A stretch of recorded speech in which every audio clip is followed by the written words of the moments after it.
We've derived the Taylor series for the exponential function, the sine and the cosine.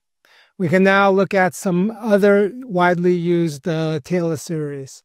So we already have one from the geometric series. We know that the geometric series 1 plus x squared, etc., sums to 1 over 1 minus x. So that gives us immediately the Taylor series for 1 over 1 minus x. We can take this one and work with it. So the Taylor series for 1 over 1 plus x just sends x to minus x. So that would be 1 minus x plus x squared minus x cubed plus dot, dot, dot. The nice thing about the function 1 over 1 plus x is that that's the derivative of log 1 plus x. So we can integrate this Taylor series. So the log of 1 plus x.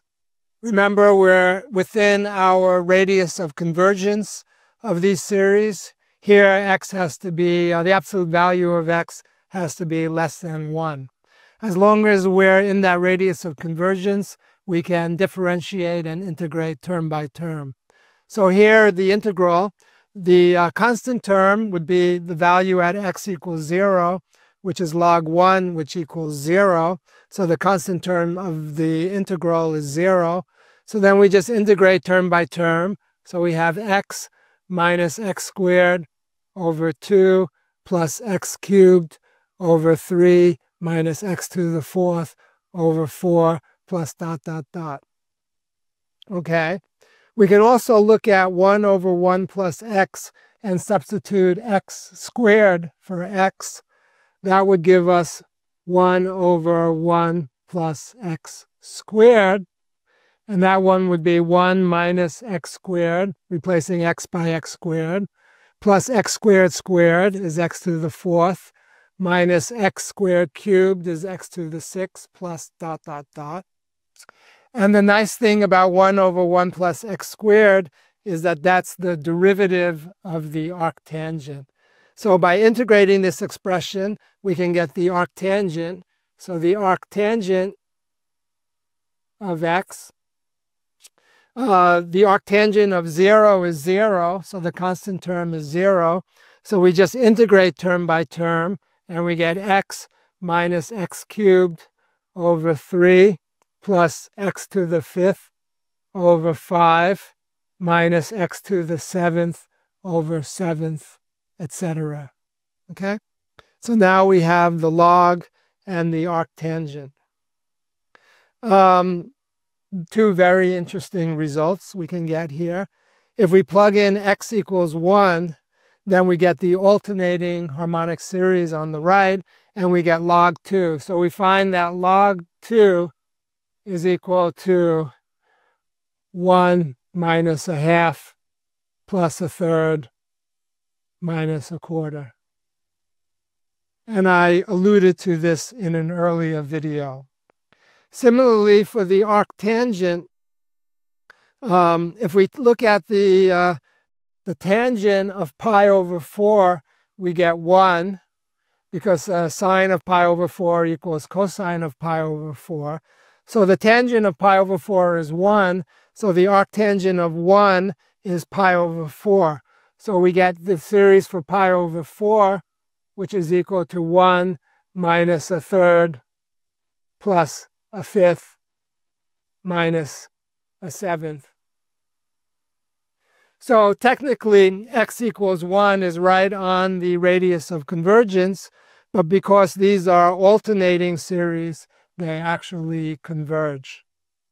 Okay, there's one more Taylor series that is widely used that I would like to do. So that's the function, the square root. So here it will be the square root of 1 plus x.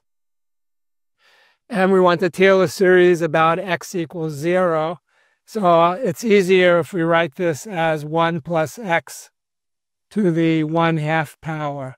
Then we can take derivatives using the power rule. So the first derivative would then be 1/2 times 1 plus x to the minus 1/2 power. And the second derivative would be minus a quarter times 1 plus x to the minus 3/2 powers.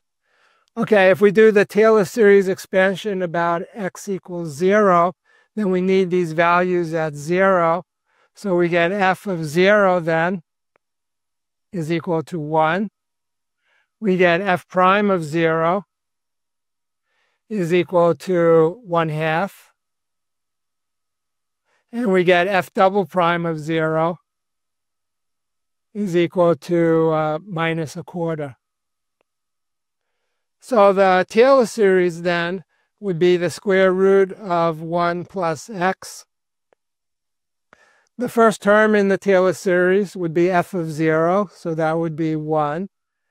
The second term in the Taylor series would be f prime of 0 times x, so that would be plus 1/2 x. And the third term in the Taylor series would be f double prime of 0 over 2 factorial times x squared. So we would have minus a quarter over 2, so that would be minus 1/8 x squared. So usually when x is small, we only need the linear term. On occasion, we might need the quadratic term, but it's very rare to need any higher order terms. So this is an excellent approximation for the square root of 1 plus x when x is small. The absolute value of x is much less than 1. So let me review. We have some extra Taylor series now that we can work with. We have the geometric series. We have 1 over 1 plus x. Then we have the logarithm, but the logarithm is not the log of x. It's the log of 1 plus x. We have 1 over 1 plus x squared, which we use to get the arctangent of x. On the boundary of the convergence of these series, we get this amazing expression for log 2 and for pi over 4.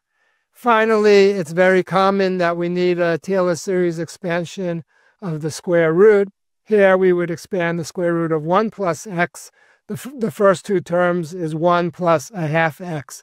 This 1/2 comes from the power law here. I'm Jeff Chasnoff. Thanks for watching, and I'll see you in the next video.